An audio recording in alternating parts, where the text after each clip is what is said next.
Hey guys, DIY Maniac John P here. In this video, we're going to be doing the rear suspension shocks on my 2013 Civic sedan. So the first step we're going to want to do is jack the car up and remove the back tires. Always support with jack stands. On this particular setup, it's very simple. You just got to remove the shock. It's not a strut assembly, just a shock absorber. First step is, once you have the car up, there is a 14mm bolt that holds the shock on, excuse me. Now, depending on the climate you live in, possibly could give you trouble. For reference, this is a 2013 8-year-old Civic, 175,000 kilometer in Montreal, Quebec, heavily salted roads. And we're going to see how easy it comes out. Definitely penetrating oil leading up to this job will definitely make your life a lot easier. So I'm going to go ahead and remove that 14mm fastener now. Okay guys, so as you can see, I have the floor jack underneath the lower control arm to support it. We're now going to try removing that 14mm with our impact, and we'll see how successful we are. Or do we got to break out the big breaker bar?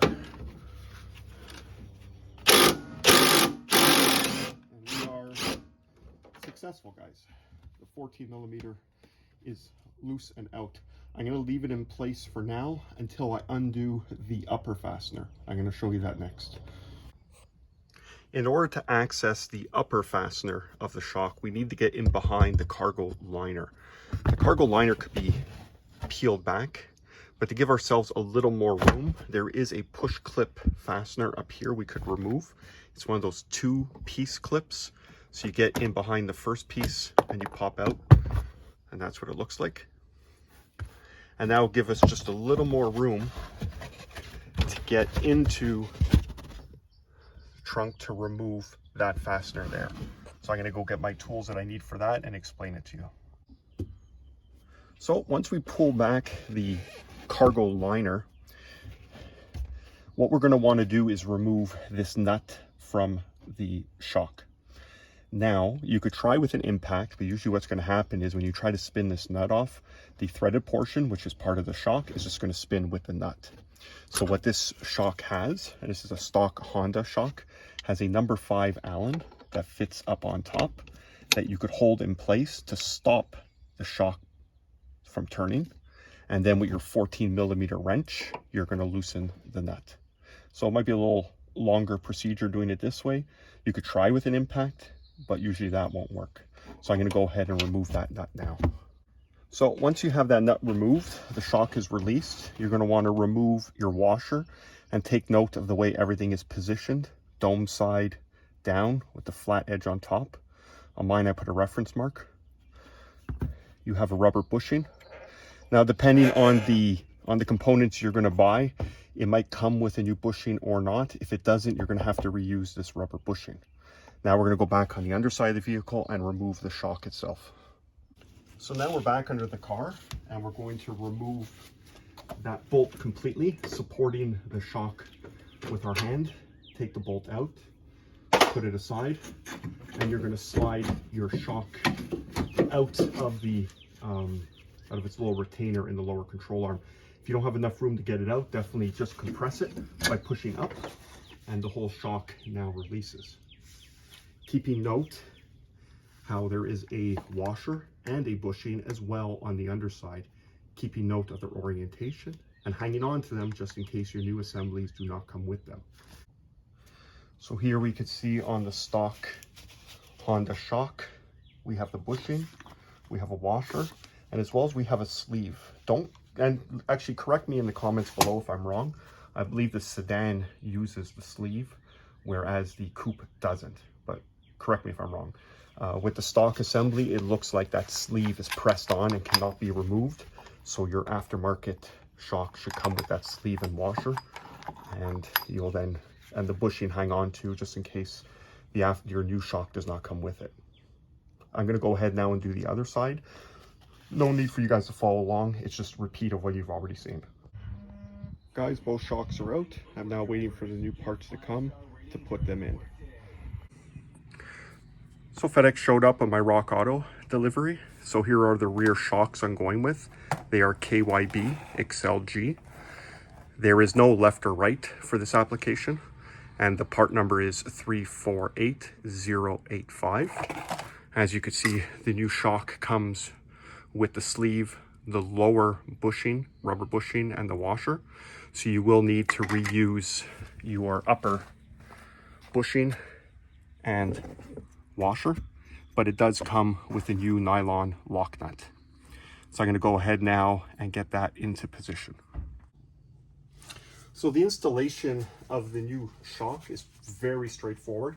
You're really just going to put it up into the hole, and then on the bottom you're going to place it into that receiver that's on the lower control arm.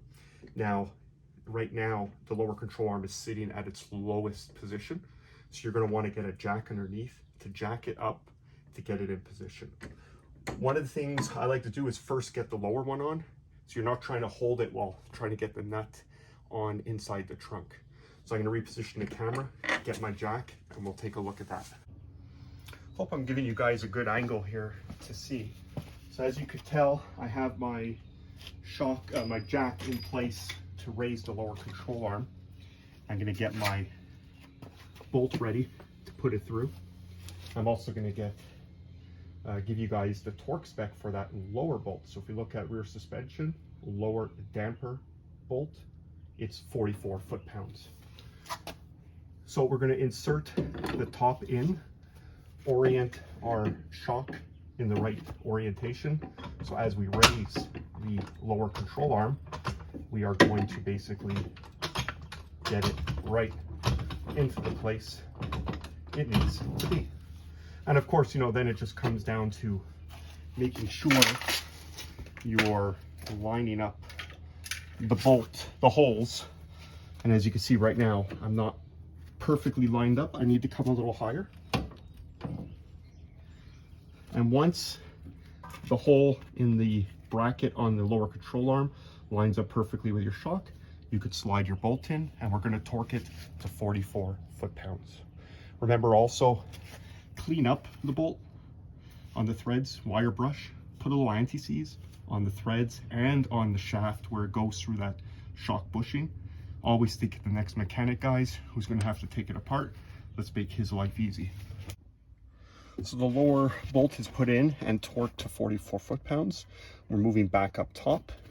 We're going to reuse our rubber bushing or grommet. It's going to go with the concave facing down, so domed upwards. Fit over the sleeve. The washer with the domed facing down. And our new lock nut is going to go on. And this is going to be torqued to 22 foot-pounds. So once again, when you try to tighten this down, the shaft of the shock is going to want to spin.